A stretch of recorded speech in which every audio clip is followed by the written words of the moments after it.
Bom dia novamente, presidente, todos os deputados, né, que estão aqui,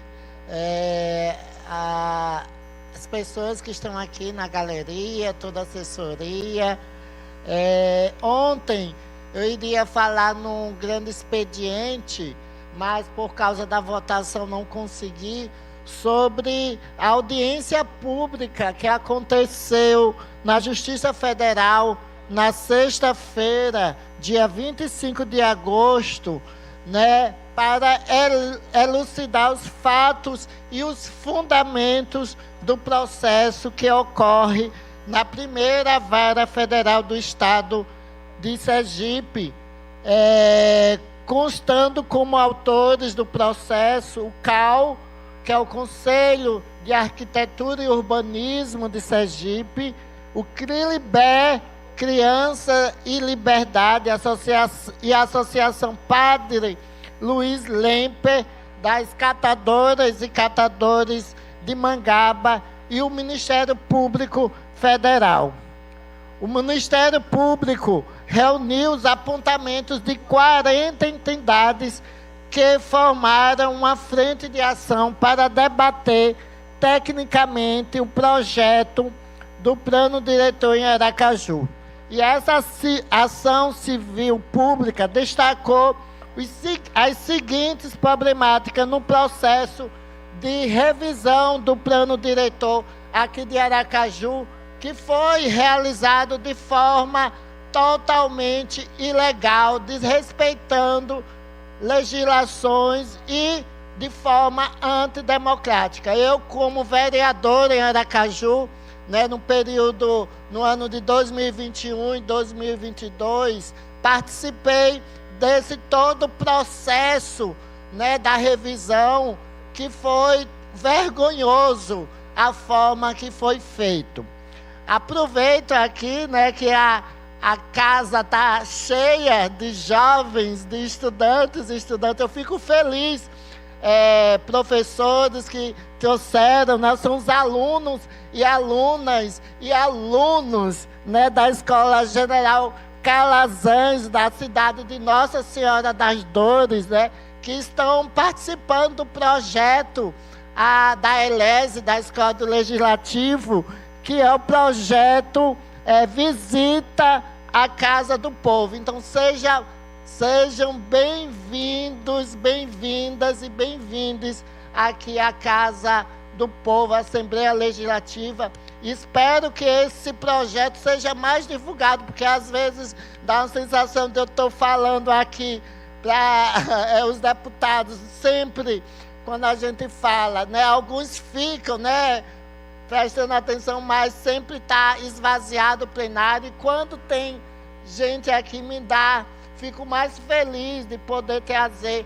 as demandas, né, da sociedade, né, as denúncias, para que nós, como legisladores, possa cobrar do administrador estadual, né, formas de resolver os problemas, e nesse caso específico, né, do município de Aracaju, sobre a revisão do plano diretor, né, que é tão importante para o desenvolvimento, né, da nossa cidade, do nosso estado. Então, parabéns, quero parabenizar os professores, as professoras que estão aqui e vocês. Bom, sobre essa revisão, né, essa ação civil pública em relação à revisão do plano diretor, foram apresentadas as seguintes problemáticas, né? Primeiro, o caráter antidemocrático e não participativo, visto que foram realizadas apenas 7 das 8 audiências públicas propostas pela gestão municipal em um município com mais de 50 bairros. Apenas pouco mais de 1.000 pessoas conseguiram estar presentes nessas 7 audiências, sendo que a cidade conta com mais de 600 mil habitantes. As outras irregularidades foi a questão dos documentos disponibilizados pelo município de Aracaju, que não mapeou as áreas das comunidades tradicionais, e também a defasagem nas áreas de proteção ambiental e estão em formato que dificultam o acesso da população, além da linguagem técnica que, por consequência, afasta as pessoas nos debates. Eu participei, né, dessas 7 audiências e, na verdade, eles apresentaram um PowerPoint com algumas informações técnicas, não considerando... Eu estou aqui com o Igor, que ele foi um dos responsáveis, né, pelo processo de revisão em 2015, não foi? E que, infelizmente, por essa disputa política, não conseguiu ser implantado, né? Teve de fazer tudo de novo de forma incorreta.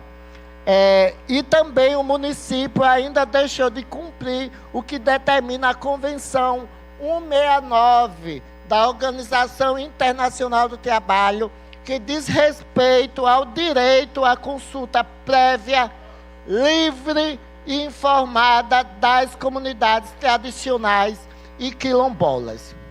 A decisão liminar da Justiça Federal suspendeu o envio do projeto do plano diretor à Câmara Municipal, porque a juíza percebeu que o processo foi irregular. Mas isso, o município poderia ter dado continuidade a um planejamento de escuta da população para uma construção democrática deste plano e optou, desde o ano passado, né, desde o início do ano passado, há quase um ano, na verdade, né, essa revisão está parada. A cidade de Aracaju, deputados e deputadas, tem um plano diretor de desenvolvimento urbano, o PDDU, atrasado. O atual, pasmem, ele foi produzido com dados de 1995 e aprovado no ano de 2000. São 23 anos, mais de 23, porque se os dados são de 25, né, de atraso. E pela lei, a cada 10 anos ele deveria ser revisado. Essa lei deveria ter passado por obrigação legal, por no mínimo 2 revisões, mas depois de 23 anos, isso jamais ocorreu, o que vem ocasionando várias problematizações no nosso município. Primeiro, o abandono da região central de Aracaju. É uma vergonha a gente andar aqui no centro de Aracaju, né, esse centro histórico tão bonito, com tantas casas abandonadas, né, com tantos prédios históricos, como a antiga prefeitura aqui na Praça Olímpio Campos, que não é reformado, que está se acabando, né, as grandes casas que existiam aqui estão sendo transformadas em estacionamento. A gente sabe que poderiam ser transformados em habitação, vários imóveis que não têm uma função social. A outra questão, problematização com a falta do plano diretor. O aterro dos manguezais e lagoas, ocasionando, na época de chuva, alagamentos e desastres, como acontece ali no bairro Jabotiana. Destruição de matas em dunas, colocação de muros e cercas em rios. Tem condomínios que são construídos de forma totalmente irregular, em áreas, né, dali da expansão, condomínios que têm muros de mais de 1 quilômetro. Imagine, pessoas que moram ali, ter de passar por essa localidade sem segurança, muitas das vezes sem iluminação, né, contribuindo para o aumento, né, da violência. Privatização de praias, né, alguns grandes empresários ou alguns donos de grandes mansões acabam expandindo a área do seu território, né, ocupando áreas, né, de rios, né, e de manguezais. A verticalização da cidade, a segregação, deputado Manuel Marcos, e expulsão de moradores tradicionais, alagamento e graves problemas de saneamento e mobilidade urbana. A gente não pode dizer que essa ação do Ministério Público Federal é legal porque não quer, como já foi discutido lá na audiência pública, é urgente a revisão do plano diretor, todo mundo sabe, mas não da forma antidemocrática e ilegal que foi feita pelo município de Aracaju. Tem de ser feito de forma como a legislação garante. E a participação popular no Estatuto da Cidade é pressuposto do exercício da cidadania, atendendo à importância de que o cidadão participe dos desígnios de que construirão o bem-estar social nos núcleos urbanos brasileiros. É por força da Convenção Internacional que os povos tradicionais têm um direito específico que lhes é outorgado, de serem consultados de forma prévia, livre e informados sobre os assuntos que possam lhes atingir. E a legislação brasileira reconhece o respeito e a proteção às comunidades tradicionais e às suas especificidades culturais, estabelecendo que sejam adotadas medidas que combatam a discriminação contra seus modos de vida.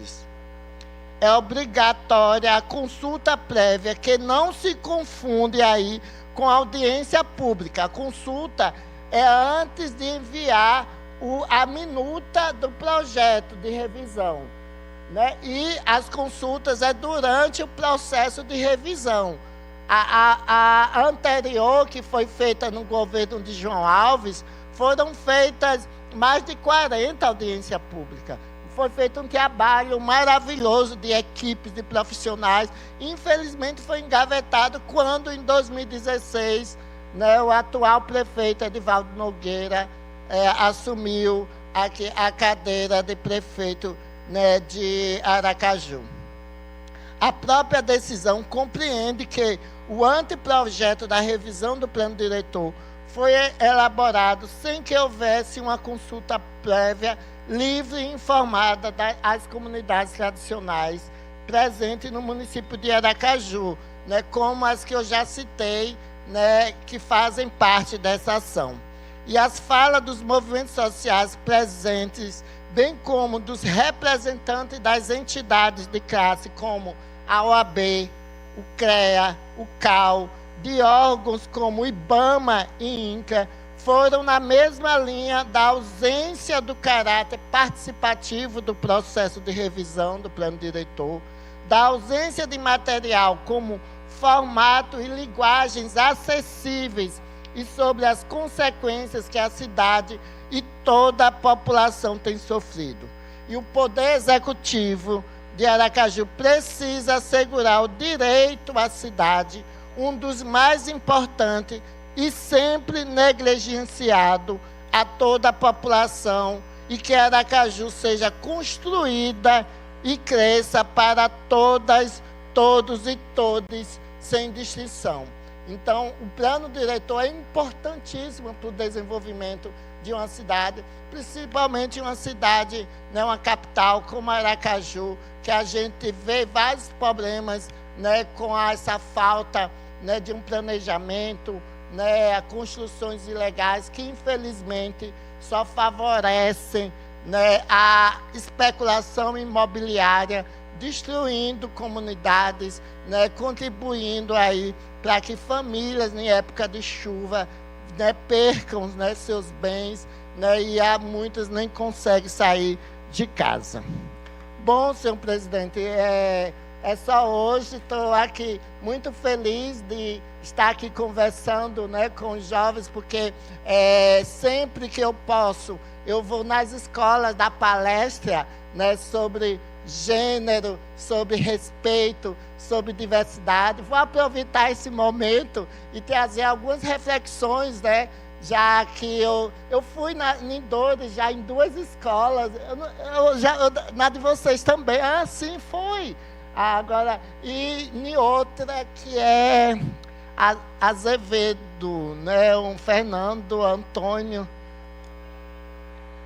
Fernanda Azevedo, sim. E eu fico muito feliz, né, de hoje aqui trazendo uma fala que é mais técnica sobre o plano diretor, de conversar com vocês, que eu tenho certeza que vocês são o futuro do nosso Brasil, futuro do nosso Estado. Porque quando a gente tem uma educação, sabe, professores, sabe, deputado, que preze, né, pelo respeito, né, que fale de amor, que fale sobre o direito de ser e existir da forma que a gente se sinta bem, que combata as violências de gênero. E dizer que violência de gênero não é quando a gente discute essas questões de gênero, não é uma ideologia de gênero. A gente está combatendo algo que é essencial para que a gente viva em uma sociedade tão violenta, que é essa visão patriarcal, machista, misógina, que coloca a mulher em situação de inferioridade, que coloca, infelizmente, as pessoas LGBTs, como eu, né, como se fosse algo errado, algo pecaminoso, algo que não é visto aos bons olhos, né, de Deus. E eu, como cristã, né, que eu acho que Deus é amor incondicional, Jesus Cristo foi o maior revolucionário que veio à Terra para combater todas as hipocrisias, as mentiras sociais, né? E hoje, infelizmente, alguns pseudo-cristãos usam esse discurso, né, do Velho Testamento para tentar combater, né, temas importantes como a inclusão, o respeito, a participação de pessoas como eu, que 90% estão compulsoriamente na prostituição, né, de mulheres trans e travestis, como eu fui empurrada para a prostituição por falta de um acolhimento, às vezes, seja familiar. E olhe que eu tive esse acolhimento familiar. Consegui terminar meu ensino médio. Imagine, pessoas LGBTs que não se adequarem a esse padrão de gênero, né, de orientação sexual que é imposta, porque a heterossexualidade é imposta, e quando a pessoa não se adequa, não se sinta bem, acaba sofrendo um processo de violência dentro do meio familiar, muitas das vezes nas escolas, porque, né, não se debate sobre isso. Graças a Deus tem escolas, né, que estão levando esses temas, como eu fui convidada recentemente para Ribeirópolis, Arauá. Essa semana eu fui em Arauá, eu acho que eu esqueci de avisar, fui numa escola, Manuel Bonfim, lá em Arauá, na segunda-feira, né, e a minha felicidade de chegar em um ambiente e ver os alunos ali tendo empatia com o discurso, porque isso vai desconstruir, sabe, Igor, presidente Garibaldi, estigmas e estereótipos, né, por pessoas, né, que infelizmente vivem essa situação de vulnerabilidade social, né? E quando a gente percebe que não é errado a gente se apresentar, amar, se relacionar com quem a gente sinta bem, quando a gente tem consciência disso, principalmente os jovens, porque infelizmente há um índice, né, de violência e de sabotagem em jovens que sofrem essa violência. E quando você descobre de que tem um apoio, seja na escola, né, de alguém, as pessoas se fortalecem e não têm pensamentos negativos, né, se sente a sua autoestima acaba sendo elevada e você consegue enfrentar os problemas, a permanecer na escola, a terminar seu ensino médio, entrar numa universidade, né, e ter uma vida como qualquer outra. Então, viva a educação libertadora, conscientizadora, que leve debates importantes sobre o respeito, né, sobre o amor e sobre a liberdade de ser e existir da forma que se sinta bem. Então, parabéns ao pessoal da ILESE, né, que desenvolve esse projeto, que venham mais vezes aqui, se possível, todos os dias, terça, quarta e quinta, porque já que muitas das vezes as sessões são esvaziadas, vocês... Mais 2 minutos, deputado. Olha, o presidente tá babado, Cheio né? de minutos. Obrigada. 2, tá bom. 5 se quiser. Então é isso, meu muito obrigada. Obrigada aí a Pato, a Carminha, doutor Manuel Marcos, né, deputado Geórgio, né, Netinho, sempre sorridente, Cacá, né, que prestigiaram essa fala e que viva a diversidade, viva o amor, viva o respeito. E vai ser babado.